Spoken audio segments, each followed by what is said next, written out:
don't see money being made just in recruiting. You see what I'm saying? So Josh, I'm just curious. We've known each other for how long now? Oh gosh, what year was that? 2006. Okay, so I'm gonna ask you a very, very bold question, and it's 11 years now. Yeah. And you've known me in this.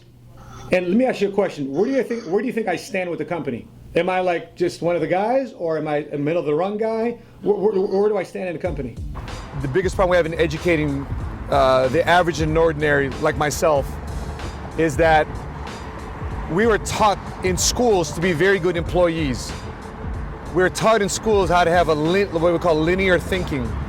We're taught by our school system and our educational system that we need to trade time for dollars, you see?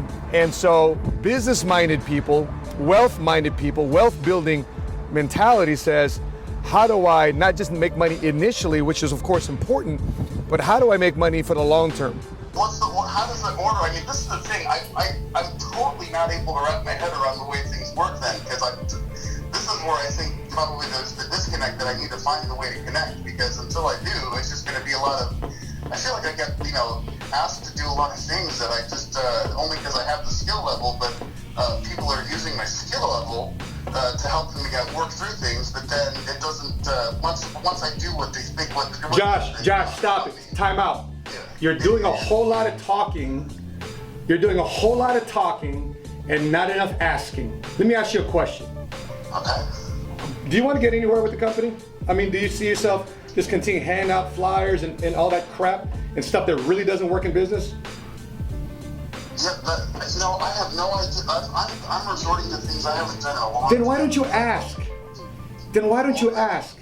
Then okay, I'm asking. No, you're not asking. No, you're not asking, Josh. You're doing a lot of talking.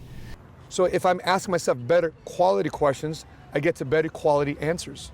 If I get to better quality answers, I get to a better quality result. If I get to a better quality result, I have better quality of life.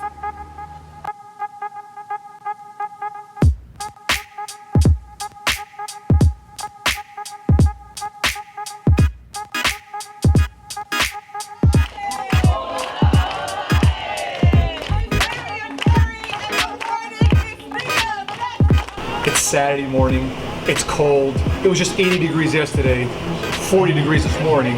It's wet, it's miserable, but guess what? Our office is packed. So Saturday morning workshops are just filled with people just excited about their financial future. They realize that getting ahead financially isn't about rolling around on a couch on a Saturday morning or on a kitchen table with a bowl of cereal, miserable, just broken, busted, and disgusted, just pissed off about life. You get somewhere in life by taking action, and that's what our Saturday morning workshop is all about. People here are split in two different rooms. Number one, they're split up this morning early was our licensed financial professionals. There's licensed in the financial industry, they're licensed in the insurance industry, and we groom them to be great financial professionals serving clients out in the field. The second part is teaching our newest associates the ABCs of money, teaching them why do we do what we do, where do we put our money, and why we do it. So therefore we can start building generational wealth. We're gonna go upstairs. A lot of people are interested in our opportunity, and whether from an entrepreneur perspective or a client perspective, we're gonna go upstairs to the conference room. Go check them out. So very excited to see Victor Landor running his own business alongside Anna Rivera. He came to us a couple of years ago like a lost puppy. He wanted to accomplish things in life. He wanted to win in life. He took two routes. First route was professional basketball. He actually signed he was about to sign a professional contract to play basketball in Puerto Rico, and went through an injury and kind of sidelined him for a minute.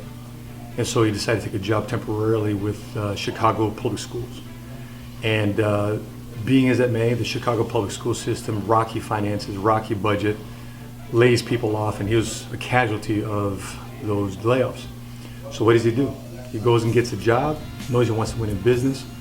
So he says, you know what, let me try business, let me try entrepreneurship, because I realize that those who are in control of my income is in control of my life, and I want to control my life just like I control my game on the basketball court. And now for him, he's what we call an entrepathlete.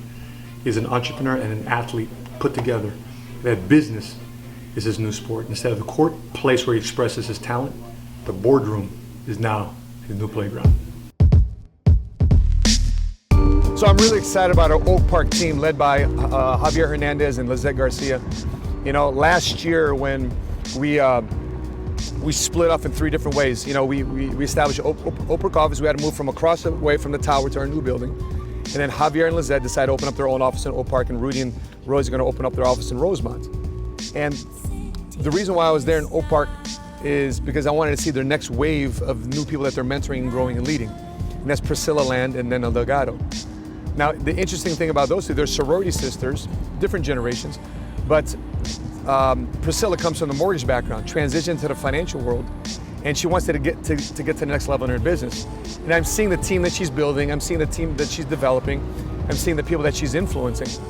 And what I realized from her business is that there's a lot of people there that are brand new, which is great, because every time you come into an office, you want to see brand new faces. And so she wants to get to the level of becoming a marketing director, running her own small agency. And so she's just a couple paces away from being able to do that. Her transition right now is getting her new people to go from intern and deciding whether or not they want to be in business. So new standards are being incorporated, new conversations are being had, and I believe in that Oak Park office, that new marketing director is about to pop out. The sooner the better. So people say, well, Matt, you're just taking advantage of people who have less fortunate financial situation and they're in a bad situation. Here's what I tell them. Boom, you see this? I kept this specifically from my attorney in 1996. What does that say? Freaking bankruptcy, man. Okay? For a total of $22,153. You know why? Let me show you why. Look at that. Okay, this is still a year later. After filing bankruptcy. I couldn't find the statements from 1996, but this is a year later. I'm still getting paid in the military. I'm getting paid $799 a paycheck. You see that direct deposit advance?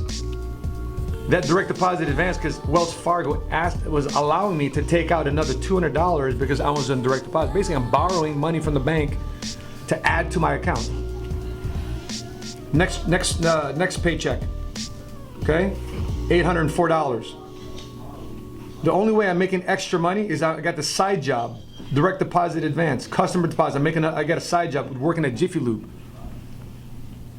Direct deposit advance. So look at this. Look how many times I did a direct deposit advance. I needed to make another 100, 200, 300 bucks. Excuse me, 200, 300, 400. I was asking from Wells Fargo to spot me. I was asking for Wells Fargo to spot me $400 because I was barely making it, getting paid $800 and $700 every 2 weeks. Let me show you how entrepreneurship has turned my life around. So somebody teaches me entrepreneurship, man. TCF Bank. So this is 2000. This is 4 years after me filing. What? 5 years after me filing bankruptcy. Why? Because somebody finally teaches me free enterprise, entrepreneurship. So my first direct deposit, October 25th, $3.32. Deposit, $181. Look at this day, I got paid like 4 times in one day. How much did I get paid in the military? Twice a month. And next thing you know, I start entrepreneurship, $65.77, $510, $16.77, $54.75, $79. All because of entrepreneurship. Look at this one day, on the 8th, $14,543. Because I learned a different mindset, I picked up a different skill set. I earned $24,000 for 3 weeks of work as somebody that's just self-employed in 2002.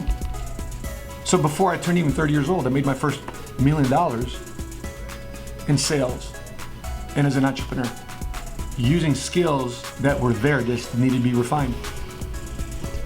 I said, you know what, I'm onto something. When I was in the Marine Corps. Did anybody teach me about the money game in the Marine Corps? Nobody taught me about the money game in the Marine Corps.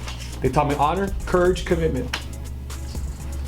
And the military is saying, listen, if we wanted you to be rich, if we wanted you to have a family, we would have issued you one. Listen, life after the military says, I deserve to be wealthy. I deserve to be successful. I deserve to get ahead. And quite frankly, it wasn't until about 3 years ago, to be quite frank. I've been an entrepreneur now for 19 years, It wasn't until my 16th year as an entrepreneur that I was smart enough and wise enough to actually submit myself to a mentor.